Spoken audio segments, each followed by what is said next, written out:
JEE advanced 2024లో అన్ని కేటగిరీల్లో 10 లోపు 15 ర్యాంకులు సాధించిన నారాయణ. అదేవిధంగా ఏదైతే ఈవేళ చంద్రబాబు నాయుడు గారు పెట్టినటువంటి 3వ సంతకం, ఎందుకంటే ఇది చాలా ముఖ్యమైనటువంటి నేను కూడా భావిస్తూ ఉన్నా. ఎందుకంటే ఎవరైతే ఈవేళ ఆంధ్రప్రదేశ్ రాష్ట్రంలో ఆదరణ లేక నిరాదరణకు గురవుతున్నటువంటి వృద్ధులు ఎవరైతే ఉన్నారో, వితంతులు ఎవరైతే ఉన్నారో, దివ్యాంగులు ఎవరైతే ఉన్నారో వాళ్ళన్నింటినీ కూడా ఆదుకునేటువంటి మానవత్వం ఈవేళ చంద్రబాబు నాయుడు గారు.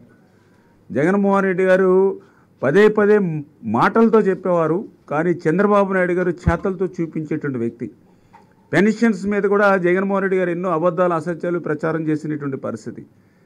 మరి అటువంటి పెన్షన్ని కూడా ఈరోజు చంద్రబాబు నాయుడు గారు అధికారంలోకి వచ్చిన తర్వాత 3వ సంతకం ద్వారా మరి ఏదైతే ఇప్పుడున్నటువంటి పింఛన్ ఎవరైతే వృద్ధులు వితంతులు ఎవరైతే ఉన్నారో వాళ్ళ పింఛన్ని 3,000 రూపాయల నుంచి 4,000 రూపాయలకి పెంపుదల చేయడం కానీ, అదేవిధంగా ఎవరైతే దివ్యాంగులు ఎవరైతే ఉన్నారో వాళ్ళ 3,000 పింఛన్ని 6,000 రూపాయలు పెంచేటువంటి విధంగా మరి ఈవేళ ఈ యొక్క 3వ ఫైలు. అది కూడా ఎట్లా, ఈ రోజు నుంచి కాదు, ఏదైతే పింఛన్ని 4,000 రూపాయలు 6,000 రూపాయలు చేస్తామని ఏదైతే ఏప్రిల్ నెలలో ప్రజలకు ఏదైతే మాట ఇచ్చామో ఆ ఏప్రిల్ నెల నుంచే మళ్ళీ దీన్ని అమలులోకి తీసుకొచ్చేటువంటి విధంగా, అంటే ఏప్రిల్ మే జూన్ అంటే 3 నెలలకి పెంచిన 3,000 రూపాయలు, అంటే ఏప్రిల్ 1000, మే 1000, జూన్ 1000, అంటే 3,000 రూపాయలు ప్లస్ పెంచినటువంటి 4,000 రూపాయలు, అంటే 7,000 రూపాయలు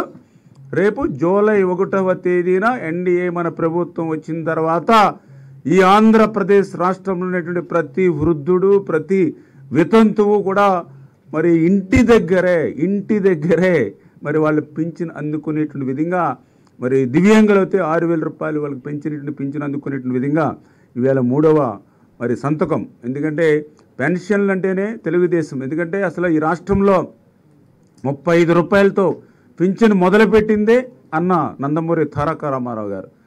మరి తర్వాత మళ్ళీ ఆ యొక్క 200 రూపాయల పింఛన్ని 2,000 రూపాయలు చేసింది కూడా మన నారా చంద్రబాబు నాయుడు గారు. మళ్ళీ ఈవేళ 3,000 పింఛన్ని 4,000 రూపాయలు చేసింది కూడా చంద్రబాబు నాయుడు గారు. దయ ఉంచి ఎవరైతే వృద్ధులు వితంతులు దివ్యాంగులు ఎవరైతే ఉన్నారో వాళ్ళే కాదు, వాళ్ళ కుమారులు కానీ వాళ్ళ కుమార్తెలు కానీ వాళ్ళ కోడళ్ళు కానీ వాళ్ళ అల్లుళ్ళు కానీ, ఎందుకంటే మీ మీద కూడా ఒక స్ట్రెస్ తగ్గుతుంది ఈవేళ గవర్నమెంట్ ఈవేళ వృద్ధులు వితంతులు దివ్యాంగులు ఆదుకోవడం ద్వారా. ఎందుకు చెప్తున్నానంటే పెన్షన్ల గురించి వైఎస్ఆర్సీపీ మాట్లాడడానికి కూడా వాళ్ళ అర్హత లేదు. ఎందుకంటే నేను స్టడీ చేసి చూస్తే 75 రూపాయలు పింఛన్ని 200 రూపాయలు ఆ రోజు ఎవరైతే వైఎస్ఆర్సీపీ ఆ రోజు కాంగ్రెస్ గవర్నమెంట్లో ఆ రోజు మన రాజశేఖర రెడ్డి గారు, అంటే ఆ రోజు ఆయన పెంచిందల్లా 125 రూపాయలు. తర్వాత మళ్ళీ మొన్న 2,000 పింఛన్ని 3,000 రూపాయలు. అది కూడా చాలా మోసం దగా, ఎందుకంటే ఆ రోజు ఊరు వాడ 3,000 రూపాయలకి పెంచుకుంటూ పోతామంటే 3,000 రూపాయలు వస్తుంది అనుకున్నారు. కానీ ఆ 1,000 రూపాయలు పెంచడానికి 5 సంవత్సరాలు పట్టింది జగన్మోహన్ రెడ్డి గారికి. 1,000 రూపాయలు అంటే 250 కాడికి పెంచడం వల్ల మేము లెక్కలేసి చూస్తే 30,000 రూపాయలు నష్టపోయారు 5 సంవత్సరాల్లో ఆ వృద్ధులు వితంతులు దివ్యాంగులు.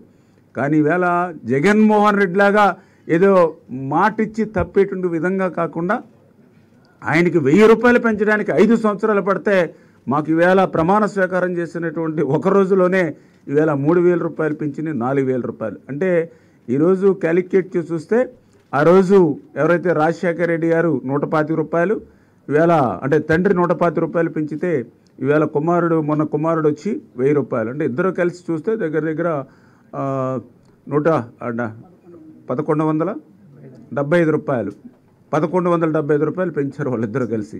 కానీ అదే మరి తెలుగుదేశం పార్టీ చంద్రబాబు నాయుడు గారు చూస్తే మరి ఈవేళ దగ్గర 2,825 రూపాయలు. అంటే చూడండి ఎంత డిఫరెన్స్ ఉందో. 2,825 రూపాయలు ఈవేళ చంద్రబాబు నాయుడు గారు పెంచితే వాళ్ళు పెంచింది 1,125. అంటే ఈ రకంగా ఎప్పుడు కూడా సంక్షేమానికి పెద్దపీట వేసేటువంటిది తెలుగుదేశం ప్రభుత్వం. ఖచ్చితంగా రేపు రాబోయేటువంటి రోజుల్లో ఆ యొక్క ఎవరైతే వృద్ధులు వితంతులు దివ్యాంగులు ఉంటారో వాళ్ళకు కూడా ఇంటి దగ్గర ఇచ్చేటువంటి విధంగా, ఎందుకంటే ఈ విషయంలో కూడా జగన్మోహన్ రెడ్డి గారు ఎన్నికల వేళ ఆ వృద్ధుల్ని వితంతుల్ని ఆ దివ్యాంగులను కూడా ఆయన రాజకీయంగా వాడుకున్నాడు. చాలా అన్యాయకరమైన విషయం. ఎలక్షన్ కమిషన్ ఏదైతే ఉందో చాలా క్లియర్గా వాళ్ళు చెప్పారు, ఎన్నికల నిబంధనల దృష్ట్యా వాలంటీర్స్ని 2 నెలలు తాత్కాలికంగా ప్రక్కన పెట్టి ప్రత్యామ్నాయ ఏర్పాట్ల ద్వారా వాళ్ళకి పెన్షన్ ఇవ్వండి అని చెప్తే మరి ప్రతి సచివాలయంలోనూ కూడా నాకు తెలుసుండి మీకు కూడా తెలుసు దగ్గర దగ్గర 10 మంది తక్కువ కాకుండా సచివాలయ సిబ్బంది ఉన్నారు. ఆ సచివాలయంలో 400 మంది పింఛన్దారులు ఉన్నారు యావరేజ్ని. అంటే ఒక్కొక్క సచివాలయ సిబ్బంది ఈజీగా 40 మందికి ఇచ్చినా ఒక్క రోజులో కంప్లీట్ చేయగలరు. అటువంటి అవకాశం ఉన్నప్పటికీ కూడా రాజకీయంగా వాడుకోవాలనే ఉద్దేశంతో ఆ నెలలో పంచాయతీలకు రమ్మని, నెక్స్ట్ మంత్ ఏమో ఏదైతే బ్యాంక్ అకౌంట్లో వేసి బ్యాంకులకు రమ్మని, మండు టెండల్లో పాపం పండుటాకులు లాంటి ఆ వృద్ధుల్ని, వితంతుల్ని, దివ్యాంగుల్ని ఎంత క్షోభ పెట్టారో. కొంతమంది అయితే పాపం గాల్పుల్లో ప్రాణాలు కూడా పోగొట్టుకునేటువంటి పరిస్థితి ఉంది.